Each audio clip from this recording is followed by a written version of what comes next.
আসসালামু আলাইকুম রহমতুল্লাহি বারাকাতু।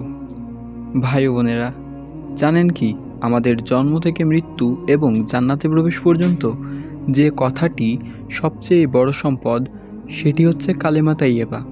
কিন্তু দুঃখের বিষয় হলো অনেকেই শুধু মুখেই পড়ে কিন্তু এর গভীর অর্থ বোঝে না। আজ আমরা এই কালিমা তাইয়্যিবার আসল অর্থ ও গুরুত্ব সম্পর্কে জানব। লা ইলাহা ইল্লাল্লাহু মুহাম্মাদুর রাসূলুল্লাহ অর্থ আল্লাহ ছাড়া কোনো উপাস্য নেই, মুহাম্মদ সাল্লাল্লাহু আলাইহি সাল্লাম আল্লাহর প্রেরিত রাসূল। এই ছোট্ট বাক্যটিতে আছে আমাদের ঈমানের সারসংক্ষেপ। একদিকে আল্লাহর একত্ববাদ, অন্যদিকে নবী মুহাম্মদ সাল্লাল্লাহু আলাইহি সাল্লামের রিসালাত স্বীকার। কালিমা তাইয়্যিবার দুইটি অংশ।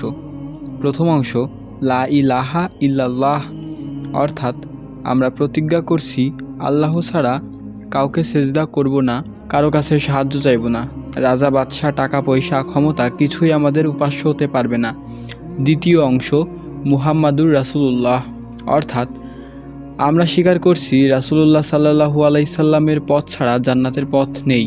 তিনি যেমন নামাজ পড়েছেন, যেমন জীবন যাপন করেছেন, সেটাই আমাদের অনুসরণ করতে হবে।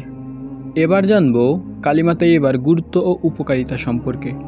কালিমা তাইয়্যিবা হলো সেই চাবি যা জান্নাতের দরজা খুলবে। মৃত্যুর সময় যে ব্যক্তি কালিমা পড়তে পারবে সে সফল। কিন্তু শুধু মুখে পড়লে হবে না, অন্তরে বিশ্বাস ও আমলে তা বাস্তবায়ন করতে হবে। আমাদের প্রিয় নবী হযরত মুহাম্মদ সাল্লাল্লাহু আলাইহি সাল্লাম বলেছেন, যে ব্যক্তি অন্তর থেকে লা ইলাহা বলবে সে জান্নাতে যাবে। রাসূলুল্লাহ সাল্লাল্লাহু আলাইহি সাল্লাম আরও বলেছেন, আসমান জমিন এবং এর মধ্যে যা কিছু আছে সব যদি এক পাল্লায় আর লা ইলাহা এক পাল্লায় রাখা হয় তাহলে লা ইলাহার পাল্লা ভারী হবে। প্রিয় ভাই ও বোনেরা, কালিমা তাইয়্যিবা শুধু একটা বাক্য নয়, বরং এটা আমাদের পুরো জীবনের রাহবার। আল্লাহ আমাদের সবাইকে এই কালিমার আলোয় জীবনযাপন করার তৌফিক দান করুন, আমিন। যদি ভিডিওটি ভালো লেগে থাকে তাহলে লাইক, কমেন্ট, শেয়ার এবং চ্যানেলটি সাবস্ক্রাইব করে পাশে থাকুন।